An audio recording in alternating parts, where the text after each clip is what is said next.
Good morning all of you students. आज हमारा video number 4 है, क्लास 5 इंग्लिश ग्रामर का ही है। वीडियो नंबर 1 और 2 में लेसन 1 पढ़ाया था मैंने, वीडियो नंबर 3 में मैंने लेसन 2 पढ़ाया था। आज वीडियो 4 जो है उसमें मैं दोनों चैप्टर का एक बार रिवीजन ले रहा हूँ, आपको रिवाइज करा रहा हूँ चीज़ें सारी। फर्स्ट चैप्टर में हमने सेंटेंस पढ़ा था कि सेंटेंस क्या है, और सेकंड चैप्टर में हमने फ्रेज पढ़ा था। फ्रेज दोनों ही मिली भी थोड़ी चीज़ें हैं, हमें कंफ्यूजन है, उसको अलग कर लीजिएगा, इसीलिए ये वीडियो नंबर 4 बनाई जा रही है। देखिए स्टूडेंट्स, सबसे मेन बात यही है कि सबसे पहले हमें सेंटेंस एक बार और रिवाइज कर लेना चाहिए, क्योंकि आप लोग सेंटेंस और फ्रेज में अंतर नहीं समझ पाए हो तो वो इसमें आप कंप्लीट कर सकते हैं। दी फ्रेज आपको क्या है, दोनों ही चीज दे रही है, सेंटेंस और फ्रेज। कुछ लोग बोलते हैं कि सर सेंटेंस भी ग्रुप ऑफ वर्ड्स होता है, फ्रेज भी ग्रुप ऑफ वर्ड्स होता है, तो केवल ग्रुप ऑफ वर्ड्स ही तो सेम है। फ्रेज में ना ही सब्जेक्ट होता है, ना वर्ब होता है, और ना ही उसका कोई कंप्लीट सेंस निकलता है। किसका? फ्रेज का। लेकिन सेंटेंस में क्या होता है, सब्जेक्ट भी होता है, वर्ब भी होता है, other part of the sentence भी होता है, उसके बाद ऑब्जेक्ट भी होता है, सब चीजें होती हैं। Other part of the sentence में सब कुछ आता है, आपका नाम, वर्ब, एडवर्ब, एडजेक्टिव, कंजंक्शन, वो सब चीजें आती हैं। एक बार डेफिनेशन और क्लियर कर लीजिएगा, आप लोग देखिएगा।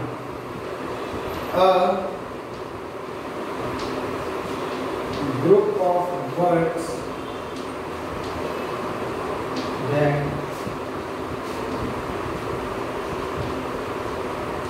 makes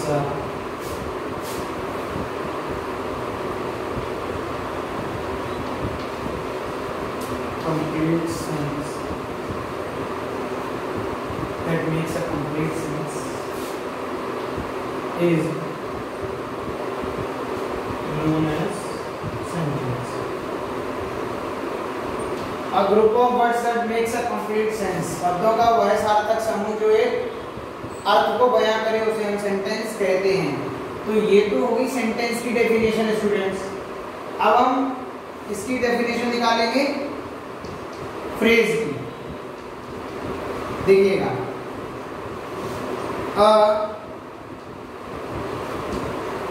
ग्रुप ऑफ वर्ड्स, ये इतना सेम है इसलिए बच्चे कंफ्यूजन में रहते हैं। A group of words that does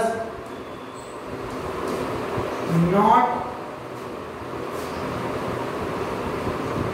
contain a subject, that does not contain a subject or and verb, and does not makes a complete sense. Complete sense is known as phrase. Be very careful students, आप एक एक चीज समझ लीजिएगा, बहुत अच्छे से clear हो जाएगा आपको।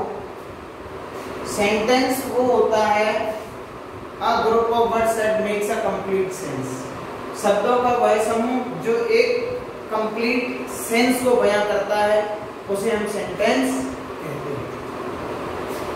जैसे राम पढ़ रहा है, तो ये वाक्य है हिंदी में। इंग्लिश में इसी को कहेंगे Ram is studying. Clear? Ram is reading. तो वहां पर क्या है, सब्जेक्ट, सब्जेक्ट के बाद वर्ब, वर्ब के बाद ऑब्जेक्ट। क्लियर है? वहां पर यहाँ पर क्या है, फ्रेज को समझना है, मेन चीज फ्रेज है। अ ग्रुप ऑफ वर्ड्स, शब्दों का एक समूह, दैट डज नॉट कंटेन, जिसमें ना तो सब्जेक्ट होगा और ना ही वर्ब होगा। जिस सेंटेंस में ना सब्जेक्ट हो ना वर्ब हो और ना ही वो एंड डज नॉट कंटेन और ना ही उसका कोई सही अर्थ निकल रहा हो, ना ही उस वाक्य का कोई सही अर्थ निकल रहा हो, तो हम उसको क्या कहते हैं? Known as phrase. हम उसको फ्रेज कहते हैं। स्टूडेंट्स, इसको समझ लीजिए, ये काफी इंपॉर्टेंट चीज है और बेस है। अगर ये यहाँ समझ में नहीं आएगी फिर आगे तो और आएंगे, क्लॉज भी आएगा, फिर उसके पार्ट्स आएंगे, है ना, वो भी समझना पड़ेगा। अभी फ्रेज में आप ये समझ लीजिए कि ना तो इसमें सब्जेक्ट है ना ही इसमें वर्ब है, इतना समझ लो आप, ठीक है। और उसकी जो मीनिंग है वो that does not make a complete sense, उसकी कोई प्रॉपर मीनिंग नहीं निकलेगी, तो उसको हम क्या कहेंगे? फ्रेज कहेंगे। इतना क्लियर होना चाहिए, ठीक है। अब हम आपको एग्जांपल्स के बेस पर बताते हैं। देखिएगा स्टूडेंट्स, एग्जाम्पल किस तरीके का है उसको समझना है कि जैसे the birds are flying in the sky, चिड़िया आकाश में उड़ रही हैं, तो the birds are flying in the sky। अब इसमें जो है अगर हम फ्रेज निकालेंगे तो फ्रेज कितना होगा? इन द स्काई। क्लियर हो?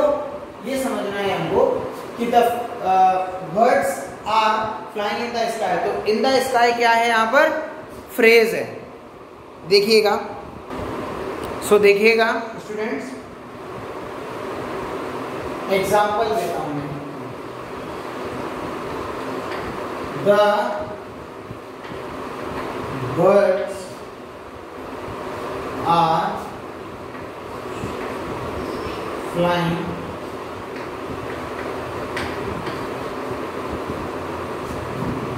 in the sky। देखिए, पहले तो आप ये देखिएगा ये सेंटेंस सही है या नहीं। तो चिड़िया आकाश में उड़ रही हैं, ठीक है। तो ये सेंटेंस इसलिए है क्योंकि इसमें ये सब्जेक्ट है और ये वर्ब है। ये सब्जेक्ट है, ये वर्ब है, हेल्पिंग वर्ब, ये मेन वर्ब है, ठीक है।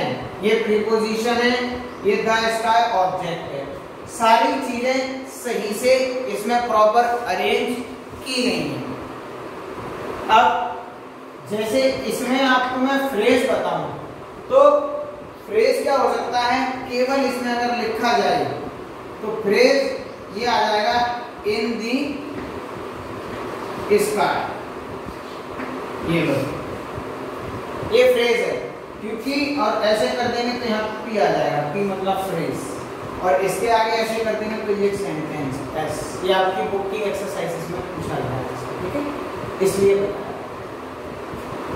तो यहाँ पर इन द स्काई का मतलब ये फ्रेज है। अब आप ध्यान से देखिएगा, इन द स्काई ना तो इसमें सब्जेक्ट है ना ही इसमें वर्ब है और ना ही इसका कोई प्रॉपर मीनिंग निकल रहा है। इन द स्काई, आसमान में क्या है? या तो बिजली कड़कड़ा रही हो, या पक्षी उड़ रहे हो, या रेनबो हो आकाश में, कुछ भी हो सकता है कि नहीं? तो ऐसी चीज कुछ भी आगे ऐड कर सकते हैं आप। तो ना तो इसमें अभी सब्जेक्ट है ना ही इसमें वर्ब है, ये फ्रेज है। क्या है ये? फ्रेज है। इसी तरीके से आप समझेंगे, यहाँ पर लिख दूं मैं एट द डोर। अब ये क्या हो जाएगा? मैं ऐसे लिख देता हूँ एट द डोर, न सब्जेक्ट है न ही वर्ब है न इसका कोई प्रॉपर मीनिंग है, इसको हम फ्रेज कहेंगे। क्या कहेंगे? फ्रेज। तो यही चीज है यहाँ पर इसको समझने के लिए कि इनको बोलेंगे क्या हम अलग अलग? फ्रेज। और ये हमारा सेंटेंस है, ये हमारा फ्रेज है। स्टूडेंट्स, ग्रामर है ये, बहुत इंपॉर्टेंट है, इसको आप अच्छे से समझें, अपनी नोटबुक बना लें, उसमें आप लिखें, प्रॉपरली नोट्स बनाएंगे तो आपको और अच्छे से भी आगे समझ में आ जाएगा। ये तो रही सेंटेंस और फ्रेज की बात, ठीक है। अब अगर आप एक्सरसाइज में जाएंगे तो एक्सरसाइज भी मैंने आपको करवाई है वीडियो 1 और 2 में, सेंटेंस की भी करवाई है और कल मैं आपको वीडियो जो 3 बनाई थी मैंने लास्ट डे, तो मैंने बुक नहीं दिखाई थी आपको। आज मैं आपको बुक बता देता हूँ। जैसे अगर सेंटेंस बनाने को दिया गया हो तो आपको कुछ भी दिया गया होगा, आई कॉमा ओपन ऐसे दे दिया है, ठीक है, तो आप इसका कुछ भी बना सकते हो। आई ओपन द डोर, ठीक है, आई ओपन द डोर। अब बेटा ऐसा नहीं है कि आपको 2 वर्ड दिए गए हो, इन दोनों को एक साथ लिख दो फिर आगे कुछ भी बना दो, ये नहीं। आपको समझना है ये सब्जेक्ट है, ये वर्ब है, ये ऑब्जेक्ट है, ठीक है। जैसे सेकंड, दे कॉमा प्लेइंग, इसका क्या करोगे? इसका हो गया दे आर प्लेइंग। आगे भी लिख सकते हो in the ground, in the park, whatever you have to written. So आपको ये ऐसे वर्ड्स दिए गए होंगे, इनसे आपको एक सेंटेंस फॉर्मेशन करना है। क्या फॉर्मेशन करना है? सेंटेंस फॉर्मेशन, ठीक है। तो ये तो रही सेंटेंस और फ्रेज की बात। इनको आप इनके एग्जांपल्स करें तो आपको और अच्छे से समझ में आएगा। वैसे मैंने आपको जो वर्ग दिया गया है उसमें आप करेंगे तो आपको अच्छे से क्लियर हो जाएगा। इसीलिए वीडियोस ज़्यादा से ज़्यादा बनाई जा रही है स्टूडेंट्स, ताकि आपकी जो डाउट्स हैं उनको निकाल के क्लियर किया जा सके। और आप अगर चाहें तो इनकी प्रैक्टिस आपकी बुक में दी है उनकी कर लो, फिर आप नेट पर और खोज लीजिएगा तो और मिल जाएंगे आपको, तो आप उनसे और प्रैक्टिस कर सकते हैं स्टूडेंट्स, ठीक है।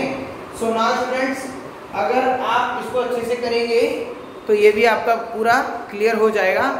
जो आपको प्रॉब्लम हो वो आप पूछ सकते हैं व्हाट्सएप ग्रुप में भी।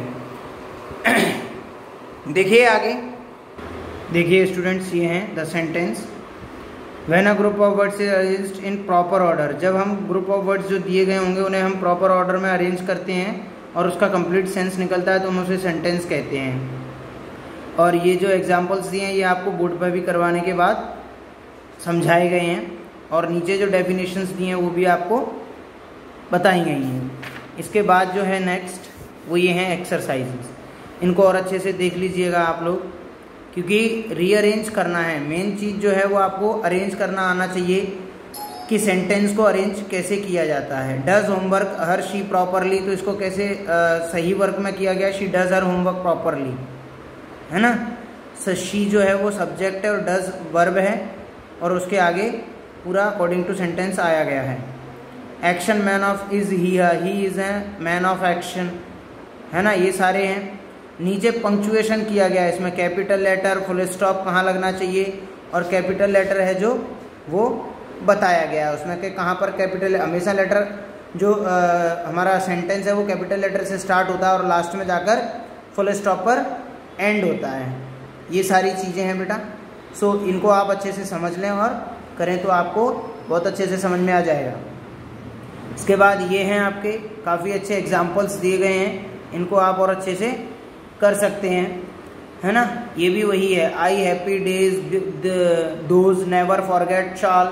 सो यहाँ पर I shall never forget those happy days, ये सारी चीज़ें हैं ना। India speak in language different people, तो people speaks different languages in India, ये सारी चीज़ें हैं। Monday to Sunday from out on a tour was he, तो he was out on a tour from Monday to Sunday. So jumble words आपको दिए गए हैं, जंबल वर्ड्स को जब आप सही करके लिखेंगे तो वो सेंटेंस बनेगा। बाकी ऊपर अगर आप ये कहें कि वो वाला फ्रेज है क्या, नहीं, क्योंकि उसमें वर्ड्स जो हैं सब्जेक्ट भी है, उसमें वर्ब भी है, लेकिन आगे पीछे है, वो जंबल्ड है, उसको आप फ्रेज नहीं कह सकते हो। अब आप कहोगे कि उसका मीनिंग भी नहीं निकल रहा है सर, तो उसे तो नहीं, फ्रेज एक अलग टुकड़ा होता है, उसको समझना है कि कौन सा क्या है। जैसे ये रहा फ्रेज चैप्टर सेकेंड, मैंने दोनों को समराइज किया है आपको। येस आई एम कमिंग, तो ये सेंटेंस है। इसके बाद अहेड ऑफ द शेड्यूल, तो ये क्या है, फ्रेज है। अगला क्या है, Meera can go to school, अब ये तो सेंटेंस है, क्लियर है, क्योंकि मीरा स्कूल जा सकती है। सो फॉर योर सेक, ये तो फ्रेज है, सब्जेक्ट भी नहीं है, वर्ब भी नहीं है। सो इस तरीके से इन अ फ्यू डेज फ्रेज है। Do not play saucer air, तो ये क्या हो जाएगा, सब्जेक्ट, सेंटेंस है। फिर वर फ्लाइंग काइट्स, यहाँ पर सब्जेक्ट नहीं है, ठीक है, तो यहाँ पर क्या आ जाएगा, वर्ब भी नहीं है, तो ये हेल्पिंग वर्ब। अब सब्जेक्ट का होना भी अति आवश्यक होगा, तब हम कह सकते हैं कि इट इज अ सेंटेंस। तो ये चीजें हैं, आधा अधूरा अलग दिखता है वो, और ये है यहाँ पर अंडर द कंडीशन, ये फ्रेज हो जाएगा। The careful gardener picked up the snack, subject clear है ये तो, both of them connected sentence है ये तो, है ना। नेवरथलेस इट वर्क्स फ्रेज है, क्योंकि ना इसका सब्जेक्ट है ना ही वर्ब है।